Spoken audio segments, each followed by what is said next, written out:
Una joven que perdió a su esposo en un accidente de tránsito ocasionado por un conductor ebrio denuncia un error en la redacción de la condena. Nos cuenta su historia en Señora Justicia.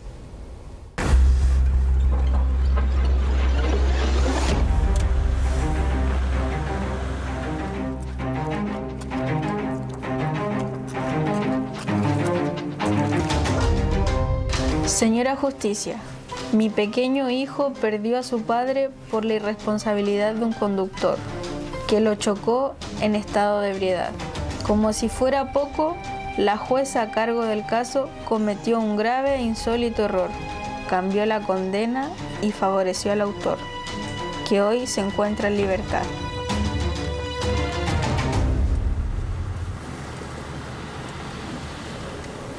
¿Qué pasó ese día, Camila? Bueno, ese día Joaquín venía en su motocicleta.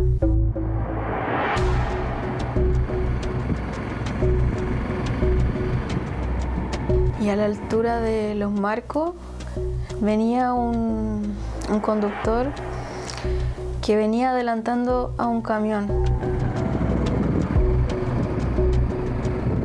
Él impactó a Joaquín.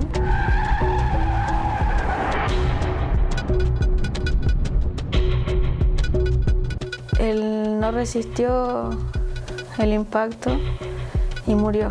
Y ahí mi hijo se quedó sin papá.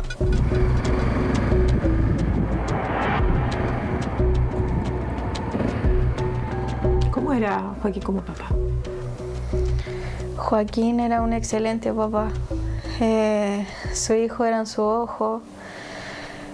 Emanuel para él lo era todo. Vivía por darle lo mejor a él. Era un excelente papá. ¿Y con el conductor qué pasa? Él se quería dar a la fuga y la gente que estaba en el lugar lo impidió. Cuando él se baja del vehículo, los mismos testigos que están ahí se dan cuenta de que él ni siquiera se podía mantener en pie por el estado de ebriedad que él tenía. Ni siquiera podía hablar con coherencia. ¿Ya? ¿Y qué ocurre con esa investigación? Bueno, en un comienzo la Fiscalía determina que este personaje es un peligro para la sociedad por el hecho de ir conduciendo un vehículo a 1.4 grados de alcohol y provocar la muerte de Joaquín. Él estuvo aproximadamente como alrededor de 6 meses en prisión preventiva. ¿Qué sensación te va dejando hasta ese momento la investigación? Me informó mi abogado que la defensa de este tipo y el fiscal, luego de él asumir su responsabilidad, llegaron a un acuerdo entre su defensa y el fiscal. Y ese acuerdo a nosotros no nos gustó.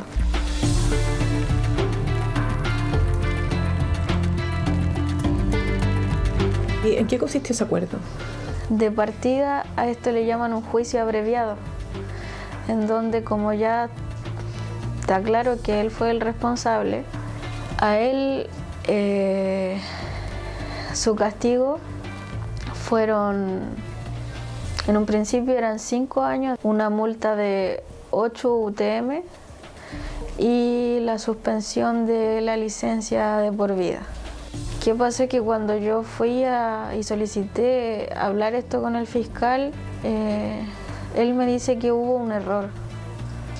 Un error en la redacción de la condena. Él me comenta que en el momento de dictar la sentencia, ellos estaban de acuerdo todos que eran 5 años, pero que la jueza se equivocó y le escribió en su condena 540 días. A lo que yo le respondí, si ahora saben que hubo un error aquí, que se equivocaron, ¿por qué no pueden corregirlo? Y a lo que él me dice es que ya quedó redactado, ya no hay nada que podemos hacer, y yo insistí en ver la posibilidad de que pudieran también apelar a la sentencia. Y la verdad es que no hubo respuesta alguna. Nos dejaron prácticamente como a brazos cruzados. En esa audiencia, cuando la jueza lee la sentencia, cuando le explica y resuelve esto, y en vez de decir 5 años, dice 541 días, ¿el fiscal estaba presente en esa audiencia o no? No, el fiscal no estaba presente.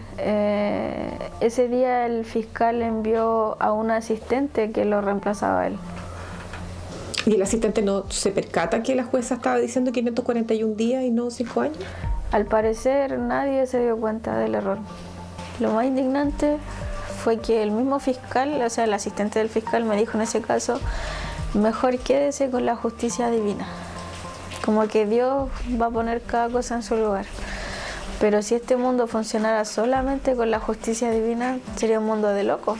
Este supuesto error en la práctica hoy día, ¿qué significa? Él hoy día goza de libertad, él puede hacer su vida como si nada. ¿Tú lo has visto, Camila? Yo, la verdad, evito ir al cementerio porque precisamente él vive al lado. Y yo no quisiera toparme con él. Mi hijo, podemos ir a comprar de repente al supermercado un día y decir, ahí está el que asesinó a tu papá. Para mi hijo, su papá, él lo era todo. Lo era todo y a mí me ha tocado ver cómo él sufre por no tener a su papá, porque en el mismo colegio le tocó ahora último hacer la carta para entregársela a su papá y todos los demás niños tenían a su papá para entregársela. Los demás, me contaba él que le escribieron una carta súper cortita a su papá y él me dice, mamá, pero yo le hice una carta gigante, me dijo. Le escribí que lo amaba mucho, que siempre lo iba a amar, que iba a llegar el día en que estuviéramos juntos de nuevo, que él lo iba a poder abrazar y que iba a esperar ese día, y él dibujó su moto a mí y a él. Yo día a día voy a tener que vivir. Yo sé que no voy a poder llenar el espacio que le ocupaba a su papá, pero tratando de que él esté bien. Señora Justicia, le pido que la jueza y todos los que fueron parte de este error se hagan cargo de lo que pasó. La condena que le dieron es una burla. ¿Quién será responsable si esta persona vuelve a dejar, igual que a mi hijo, a otro niño sin papá?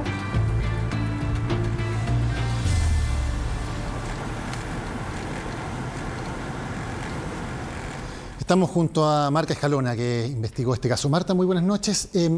¿Cómo estamos seguros de que esto fue un error y no que la jueza haya tomado en último minuto la determinación de finalmente cambiar la condena? Tú que estudiaste los antecedentes, ¿qué sacaste en limpio al respecto? Es un error en cuanto en su lectura de la sentencia la jueza se refiere a la pena acordada y que además se asigna a este tipo de delitos, que es conducción en estado de ebriedad con resultado de muerte. ¿Qué significa una Estos pena efectiva de 541 días no son una condena que se ajuste a este hecho delictual. Por lo tanto, en su lectura de sentencia la jueza primero refiere, habla acerca de los 5 años y un día que había sido el acuerdo entre ambas partes para hacer un juicio abreviado. Pero en la tercera parte de la lectura de la sentencia es cuando inexplicablemente ella refiere que son 541 días y así es como queda escrita finalmente esta sentencia por la muerte de Joaquín. Ahora, uno pensaría que si se comete un error de esta magnitud, inmediatamente la Fiscalía va a tomar alguna acción, va a realizar algún recurso para revertir esto.